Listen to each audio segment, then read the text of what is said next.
ಮಾತಾಡ್ಬೇಕು, ಹೌದಲ್ವೇ ಹೇಳ್ಬೇಕು. ಹಣಕಾಸಿನ ವ್ಯವಹಾರದಲ್ಲಿ ತುಂಬಾ ಸೋತೋಗಿದ್ದಾರೆ ಅಂತ ಹೇಳ್ತಾರೆ. ಅರ್ಥ ಆಯ್ತಾ? ಮಾನಸಿಕ ನೋವು, ಮನಸ್ಸೊಳಗೆ ತುಂಬಾ ನೋವು, ಹೇಳ್ಕೊಳಕ್ಕೂ ಆಗ್ತಾ ಇಲ್ಲ, ಬಿಡಕ್ಕೂ ಆಗ್ತಾ ಇಲ್ಲ. ಜನ ಆಡ್ಕಂತಾರೆ ಅನ್ನೋ ಭಯ. ಅರ್ಥ ಆಯ್ತಾ? ಇವತ್ತು ಕೈಯಲ್ಲಿರೋದನ್ನೆಲ್ಲ ಕೊಟ್ಟಿ ಕಳ್ಕೊಂಡಿದ್ಯಾ. ಅರ್ಥ ಆಯ್ತಾ? ಈಗ ಕೇಳಿದ್ರೆ ಯಾರು ಕೊಡುವಂತವ್ರಿಲ್ಲ. ನಿನ್ ಕಷ್ಟಕ್ಕೆ ಮನೇಲೆ ಸ್ಪಂದಿಸ್ತಾ ಇಲ್ಲ. ಮನೆಯೊಳಗೆ ನೆಮ್ಮದಿ ಕೊಡ್ತಾ ಇಲ್ಲ, ಕುಡಿಯೋ ನೀರಿಗೂ ನೆಮ್ಮದಿ ಇಲ್ಲ. ಅರ್ಥ ಆಯ್ತಾ? ಈಚೆನೂ ನೆಮ್ಮದಿ ಇಲ್ಲ, ಮನೇಲೂ ನೆಮ್ಮದಿ ಇಲ್ಲ. ಈ ಪ್ರಾಣನೇ ಬೇಡ ಅಂತ ಇಲ್ಲಿವರೆಗೂ ಹುಡುಕೊಂಡ್ ಬಂದಿದ್ಯಾ. ನೀನು ಸುಮಾರು ಕಡೆ ಹೋಗಿದ್ಯಾ, ಎಲ್ಲೂ ಒಳ್ಳೇದಾಗಿಲ್ಲ. ಹೌದಲ್ವ? ಮಾತಾಡಿ. ಅರ್ಥ ಆಯ್ತಾ? ಸುಮಾರು ಕಡೆ ಹೋಗಿದ್ದೀರ, ಒಳ್ಳೇದಾಗಿಲ್ಲ. ಯಾವ್ದೋ ಒಂದೆರಡು ಕೆಲಸ ಆಗ್ಬೇಕು ಅಂತ ಕೇಳ್ತಾ ಇದ್ದೀರಲ್ಲ, ಆ ಕೆಲಸ ಗೆದ್ಕೊಂಡು ನನ್ನ ಜೀವನ ಒಂದ್ ಸ್ವಲ್ಪ ಸುಧಾರಿಸ್ಕೊಡುತ್ತೆ ಅನ್ನೋ ಲೆಕ್ಕಾಚಾರಕ್ಕೆ ನೀವು ಕೇಳಕ್ ಬಂದಿರೋದು. ಆಗುತ್ತೋ ಇಲ್ವೋ ಅಂತ.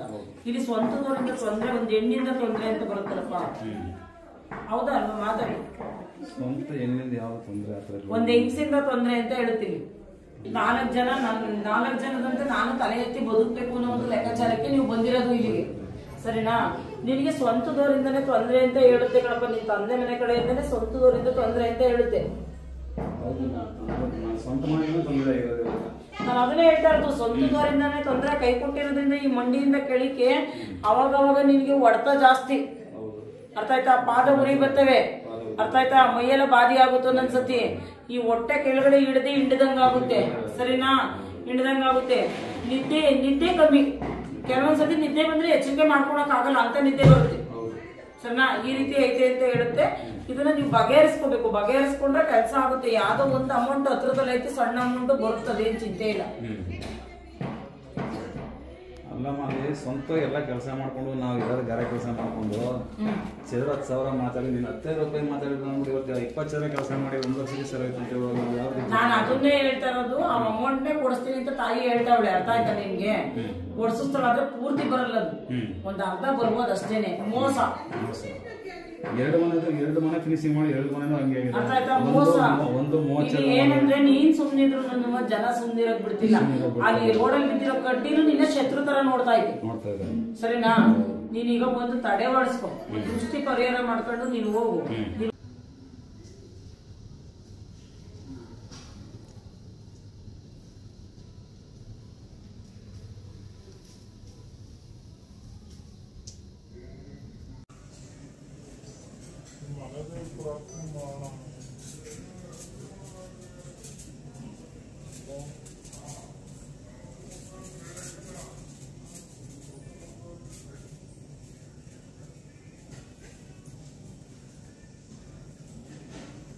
ಜಾಸ್ತಿ ಏನಾದ್ರು ದೃಷ್ಟಿಯಾಗಿದ್ದಲ್ಲಿ ಈ ರೀತಿ ಆಗುತ್ತೆ.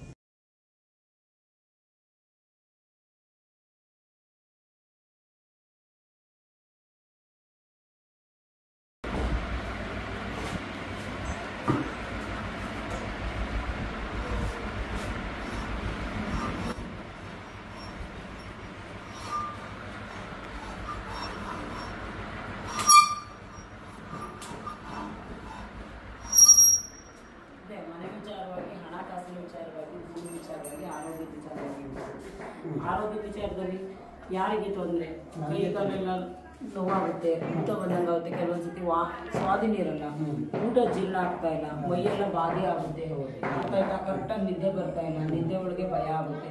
ಒಂದು ಭೂಮಿ ವಿಚಾರವಾಗಿ ತೊಂದರೆ ಮಾಡಿದ್ದಾರೆ ಅಂತ ಬರುತ್ತೆ. 2 ತೊಂದರೆ ಐತೆ.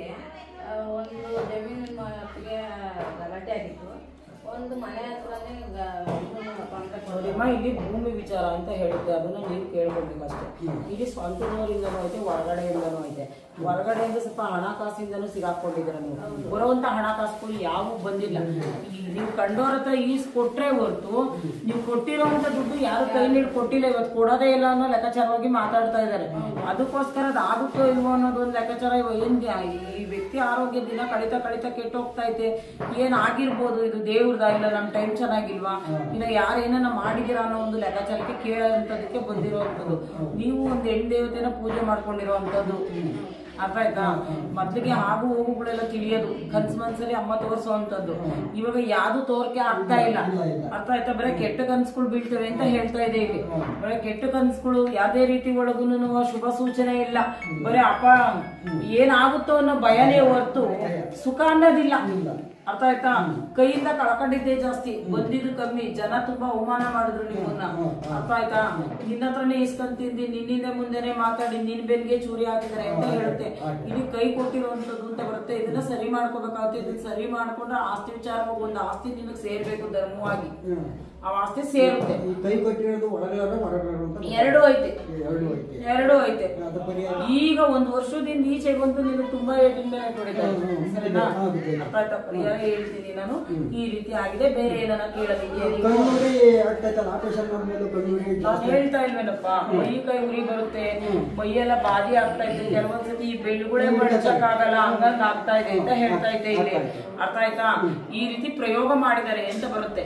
ಸರಿನಾ? ಚೌಡಿ ಪ್ರಯೋಗ ಮಾಡಿದ್ದಾರೆ ಅಂತ ಬರುತ್ತೆ. ಆ ಪ್ರಯೋಗನ ನೀವು ಕಳ್ಕೊಬೇಕಾಗಿರುತ್ತೆ.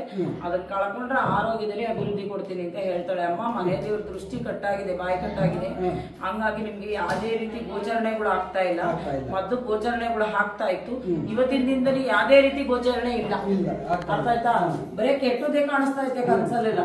ಒಳ್ಳೇದು ಅನ್ನೋದು ಕಾಣ್ತಾ ಇಲ್ಲ ನಿಮ್ ಕಣ್ಣಿಗೆ. ಸರಿನಾ? ಮನಸ್ಸಿಗೂ ಸಮಾಧಾನ ಇಲ್ಲ ನಿಮ್ಗೆ. ಏನ್ ಮಾಡೋದು? ಎರಡೊಂದು ಮನ್ಸು ಯಾಕೆ ಮಾಡಿದ್ರೆ ಏನಾಗುತ್ತೋ ಎಂದು ಬರೇ ಎಲ್ಲ ನಮ್ಗೆ ಕೆಟ್ಟದೇ ಆಗ್ತಾ ಐತೆ ಅನ್ನೋದು ಒಂದು ಲೆಕ್ಕಾಚಾರ ಐತೆ ಅಂತ ಹೇಳ್ತೇನೆ. ಇನ್ನೇನೆಲ್ಲ ಕೇಳೋದೈತಪ್ಪ?